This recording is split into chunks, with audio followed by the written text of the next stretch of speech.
Hamas जिहादियों ने Israel में कैसे क्रूरता बरती उसका एक वीडियो सामने आया। वीडियो में आतंकी बेगुनाहों पर गोलियां बरसाते दिखे।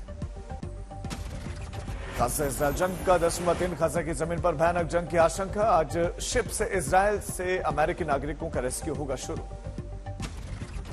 अमेरिका के विदेश मंत्री एंटनी ब्लिंकन आज फिर से पहुंच रहे हैं इसराइल। वहां पर राष्ट्रपति बाइडेन बोले कि गाजा पर हमला तो ठीक, लेकिन कब्जा करना भारी भूल। हमास पर आखिरी वार करने की तैयारी में इसराइल। नेतन्याहू ने चेतावनी दी, हमास को ध्वस्त करने का संकल्प लिया। वहीं युद्ध के बीच में रूस का बयान आया सामने, कहा कि इसराइल और गाजा पर संयुक्त राष्ट्र सुरक्षा परिषद में वोटिंग। लेबनान में यूएन शांति सेना के मुख्यालय पर रॉकेट से हमला। यूएन लगातार शांति की कर रहा है अपील। गाजा सीमा पर टैंक जुटा रहे हैं इजरायली सेना। वीडियो में इजरायली सेना ने टैंक को निर्देश देते दिखे। गाजा के शरणार्थी शिविर पर इजरायली हमले के बाद से कई लोगों के मारे जाने की आशंका। हमले के बाद की तस्वीरें आई सामने। युद्ध के एक हफ्ते के बाद भी हमास लड़ाकों के शव किबुत्ज में पड़े मिले। इलाकों में दिखा तबाही का मंजर। गाजा के साथ मिस्र की सीमा के पास में अरिश शहर में मानवीय सहायता पहुंची। मिस्र के स्वयंसेवक ट्रकों के बगल में इंतजार करते दिखे। नेतन्याहू के एक साथी ने कहा है कि इजरायल के नेता नागरिकों की रक्षा करने में विफल रहे हैं। इसराइल हमास युद्ध पर मोहन भागवत का बड़ा बयान कि दुनिया में भारत ही ऐसा देश है जो खुशियां, संतुष्टि और समस्या का समाधान दे सकता है। शरद पवार ने फिलिस्तीन के साथ एनसीपी का जताया समर्थन, कहा कि हम फिलिस्तीन के साथ हैं। ओवैसी ने तिरंगे के साथ फिलिस्तीन का झंडा लगाकर जताया समर्थन, कहा कि मैं फिलिस्तीन के साथ खड़ा हूं और खड़ा रहूंगा। मेरठ में संगीत सोम ने हमास समर्थकों पर साधा निशाना। जो लोग हमास के समर्थन में नारेबाजी करें वो हिंदुस्तान में नया हमास खड़ा करना चाहते हैं। आखिर एएमयू में ही ये सारी आतंकवादी गतिविधि में इन्वॉल्व लोग क्यों रहते हैं? इसलिए ऐसे संस्थान को बंद कर देना चाहिए जहां से आतंकवाद और देश को खतरा हो। राजनांदगांव में बीजेपी प्रत्याशी रमन सिंह ने पर्चा दाखिल करेंगे और पूर्व सीएम रमन सिंह के नामांकन में गृहमंत्री अमित शाह मौजूद रहेंगे। बीआरएस ने घोषणा पत्र जारी किया। 400 रुपए में एलपीजी सिलेंडर देने का वादा किया गया। आज राजनाथ सिंह तेलंगाना में करेंगे रैली, लोगों को करेंगे संबोधित। राजस्थान में चुनावी कैंपेन लॉन्च करेंगे मल्लिकार्जुन खड़गे। नई नीतियों पर करेंगे बात। विधानसभा चुनाव के मैदान में कांग्रेस ने उतारे अपने सूरमा एमपी। छत्तीसगढ़ और तेलंगाना के लिए सूची हुई जारी। मध्य प्रदेश में पारंपरिक सीट छिंदवाड़ा से कमलनाथ, तो पाटन से बघेल को मिली टिकट। बीजेपी सांसद निशिकांत दुबे ने महबूबा मोइत्रा पर संगीन आरोप लगाया। कहा कि संसद में सवाल पूछने के लिए टीएमसी सांसद ने लिए पैसे और गिफ्ट्स। टीएमसी सांसद महबूबा मोइत्रा का पलटवार, कहा कि निशिकांत दुबे के फर्जी एफिडेविट की हो जांच पहले, फिर मेरे खिलाफ बिठाई जाए कमेटी। राज्यसभा के निलंबन के खिलाफ आप नेता राघव चड्ढा की याचिका पर सुप्रीम कोर्ट में आज होगी सुनवाई। उदयपुर में पार्टी नेताओं से मिलेंगे बीजेपी अध्यक्ष जेपी नड्डा। कई मुद्दों पर करेंगे चर्चा। आज राहुल गांधी का चुनावी राज्य मिजोरम का दौरा, लोगों को करेंगे संबोधित। लखनऊ में एसपी ने एमपी चुनाव के लिए 9 सीटों पर पार्टी के प्रत्याशियों के नाम का ऐलान किया। बड़ोदरा में गर्भस्थल पर लगाया गया बिना तिलक नो एंट्री का बैनर। लव जिहाद के खिलाफ पहल। रामेश्वरम में पूर्व राष्ट्रपति एपीजे अब्दुल कलाम की जयंती पर मैराथन का आयोजन। इसरो चीफ एस सोमनाथ ने दिखाई झंडी। जमुई में जमीन के लिए भाई ने भाई की हत्या कर दी। चाकू से गोद कर मौत के घाट उतार दिया। अंडरवर्ल्ड डॉन बबलू श्रीवास्तव बरेली से प्रयागराज के लिए रवाना। आज होगी कोर्ट में पेशी। भोपाल में कांग्रेस नेता यादवेंद्र सिंह ने कांग्रेस से दिया इस्तीफा। बीजेपी की लगातार आ रही है प्रतिक्रिया। देवरिया में अखिलेश यादव के गांव पहुंचने से पहले पीडब्ल्यूडी नई सड़क बनाने में जुटा हुआ है। वीडियो आया सामने। हल्द्वानी में बड़ी संख्या में महिला कांग्रेस का विरोध प्रदर्शन। लगातार महिलाओं पर बढ़ते अपराध को लेकर जताया रोष। सोनीपत की यूनिवर्सिटी में पंजाब की यूनिवर्सिटी के छात्रों का हंगामा। कल्चरल कार्यक्रम में एंट्री नहीं देने पर हंगामा। अलीगढ़ में राम बारात चढ़ने के दौरान दो पक्ष आए आमने सामने। दूसरे समुदाय के युवकों ने किया हमला। गोकर्णनाथ मंदिर में 9 दिनों तक चलने वाले मंगलुरु दशहरा का उद्घाटन हुआ। बड़ी संख्या में पहुंचे लोग। इंदौर में कैलाश विजय वर्गीय आसाराम बापू के कार्यक्रम में शामिल हुए। नरसिंह वाटिका में आयोजन। चेन्नई में मंत्री उदयनिधि स्टालिन ने जन कल्याण कार्यक्रम में भाग लिया। शारीरिक रूप से विकलांग लोगों को सिलाई मशीन और दोपहिया वाहन किए वितरित। गुरुग्राम में किसानों ने हाईवे जाम करके प्रदर्शन किया। प्रशासन ने किसानों की मांग को सरकार के सामने रखने का आश्वासन दिया। गांधीनगर में केंद्रीय गृह मंत्री अमित शाह पहुंचे। केसरिया गरबा में लोगों से हुए रूबरू। इंदौर में नवरात्रि उत्सव के दौरान किया गया गरबा, युवाओं में दिखा जबरदस्त उत्साह। सूरत में क्रिकेट एसोसिएशन ने साइकिल गरबा का आयोजन किया, लोगों को किया जागरूक। भुवनेश्वर में कांस समुदाय ने कलश यात्रा का आयोजन किया, धूमधाम से नवरात्रि का उत्सव मना रहे हैं। नवरात्रि के दूसरे दिन भी मंदिरों में भारी भीड़, पूजा अर्चना के लिए उमड़ रहे हैं लोग।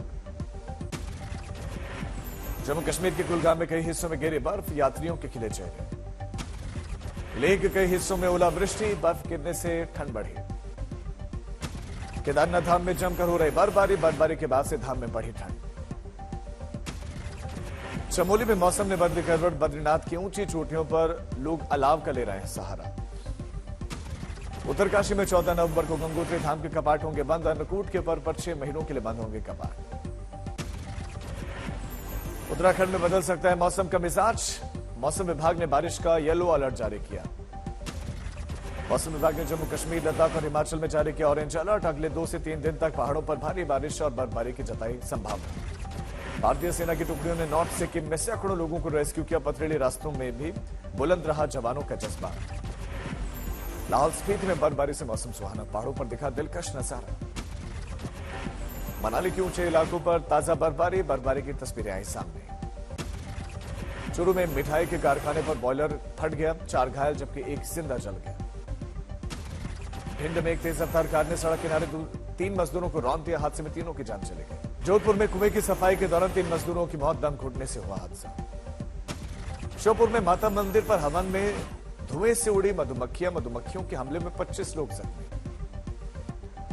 भीलवाड़ा में एक होटल संचालक की पीट कर हत्या, दोस्त के प्रेम प्रसंग के चक्कर में शख्स की जान गई। हल्द्वानी के एक स्कूल संचालक पर यौन शोषण का मामला दर्ज, आरोपी गिरफ्तार। मंदसौर में एक शराब से भरा हुआ कंटेनर जब्त, 2 आरोपी गिरफ्तार। देहरादून में नकली दवाइयों की करीब 4 करोड़ की खेप जब्त, पकड़े गए आरोपी से पूछताछ जारी। जमशेदपुर में एक घर में बनाई जा रही थी अवैध शराब, करीब 20 लाख की शराब जब्त। महोबा में दबंगों ने की फायरिंग, घटना में करीब 10 लोग घायल। बेलगावी में एक महिला को चप्पलों की माला पहनाकर जुलूस निकाला गया, लोगों ने आरोपी पर हनी ट्रैप का आरोप लगाया। ओडिशा के कालाहांडी में सड़क न होने के कारण पीड़ित महिला को एम्बुलेंस तक घाट पर ले जाया गया। गोपालगंज में लग्जरी कार ने करीब 1 क्विंटल 2 किलो चांदी से बरामद, 3 आरोपी गिरफ्तार। दिल्ली के जेएनयू कैंपस में 2 बाइक सवार छात्रों ने पैदल जा रहे 2 छात्रों को मारी टक्कर, 1 की मौत, 2 घायल। क्रिकेट वर्ल्ड कप में अफगानिस्तान ने किया बड़ा उलटफेर, इंग्लैंड को 69 रनों से हराया। अहमदाबाद में पाकिस्तान के हारने के बाद से पुणे पहुंची टीम इंडिया, गुरुवार को बांग्लादेश से है मुकाबला। इंग्लैंड के खिलाफ जीत के बाद से भारत ने पाकिस्तान के खिलाफ जीत के बाद से भारत भी खुद, दूसरी तरफ भारत ने अफगानिस्तानी नागरिकों की हिंदी में प्रतिक्रिया जमकर अफगानिस्तान के मैच जीतने के बाद खुशी जाहिर की। श्रीलंका के कप्तान दर्शन शानका वर्ल्ड कप से बाहर, चमिका करुणारत्ने टीम में शामिल। एशियन गेम्स गोल्ड मेडलिस्ट का रोहतक में स्वागत, कबड्डी खिलाड़ी अक्षयम बोले कि उनके लिए पिता ने नौकरी छोड़ी, अब 2026 में दोबारा गोल्ड का लक्ष्य है। भारत पाक मैच में टूटा व्यूअरशिप का रिकॉर्ड, 3.5 करोड़ से ज्यादा लोगों ने ओटीटी प्लेटफॉर्म पर देखा वर्ल्ड कप का मैच। OnePlus का पहला फोल्डेबल स्मार्टफोन 19 अक्टूबर को लॉन्च होगा। 100W का फास्टेस्ट में चार्जिंग है और स्नैपड्रैगन 8 जेन का 2 प्रोसेसर मिलने की इसमें उम्मीद। श्रीलंका में भी यूपीआई से हो सकेगा पेमेंट, प्रधानमंत्री मोदी बोले कि लंका पे से जोड़ने के लिए मिलकर काम कर रहा है भारत। एप्पल की ऑफिशियल वेबसाइट पर फेस्टिव सेल शुरू हुई है, 10,000 तक का डिस्काउंट दे रहे कंपनीज। विंझिजम बंदरगाह पर पहुंचा पहला कार्गो कैरियर, केरल के सीएम ने हरी झंडी दिखाई, पूर्वी चीन सागर से आया है जेनहुआ 15। फतेहपुर में free heart wall replacement operation से मासूम बच्चे को मिली नई जिंदगी, परिवार में खुशी का माहौल। उत्तराखंड के टिहरी जिले में खिलाड़ियों की प्रतिभा बढ़ाने के लिए समरंभ फाउंडेशन और केयर टुडे फंड ने साझेदारी की, खेल विभाग को मिनी बस की चाबी सौंपी गई। टिहरी के खिलाड़ियों को उत्तराखंड के कैबिनेट मंत्री प्रेमचंद्र अग्रवाल और सुबोध उनियाल ने दी सौगात। समारंभ फाउंडेशन और केयर टुडे की सौगात से खिलाड़ियों में खुशी की लहर। खिलाड़ियों को हॉस्टल से अभ्यास मैदान तक पहुंचने में इस गाड़ी से मिलेगी मदद। गुवाहाटी में भारतीय वायुसेना ने आयोजित किया भव्य एयर शो। आसमान में देखी भारतीय विमानों की ताकत। महिलाओं की सुरक्षा को लेकर रोहतक पुलिस की अनूठी पहल। ऑटो रिक्शा चालकों को दिए जा रहे हैं यूनिक नंबर। मुंबई में अभिनेता शाहरुख खान, रानी मुखर्जी और करण जौहर ने फिल्म कुछ कुछ होता है कि 25 साल पूरे होने के पर मनाया जश्न कर सिनेमा घर में कार्यक्रम हुआ। प्रधानमंत्री मोदी ने नवरात्रि के लिए लिखा एक गरबा गीत। माढ़ी गाने पर मीत ब्रोस करवाएगा। दिल्ली में लैक्मे फैशन वीक 2023 में पहुंचे पूर्व क्रिकेटर हरभजन सिंह, साथ में कई हस्तियां भी देखी। गोल्डन टेम्पल पहुंची दिव्या खोसला। ट्रेडिशनल लुक में माथा टेकने पर पहुंची एक्ट्रेस पर्ल पुरी और मिजान जाफरी भी साथ में नजर आए। बॉर्डर 2 के लिए 50 करोड़ रुपए चार्ज करेंगे सनी देओल। प्रोड्यूसर्स के साथ प्रॉफिट शेयरिंग भी करेंगे। 2024 में शुरू होगी शूटिंग।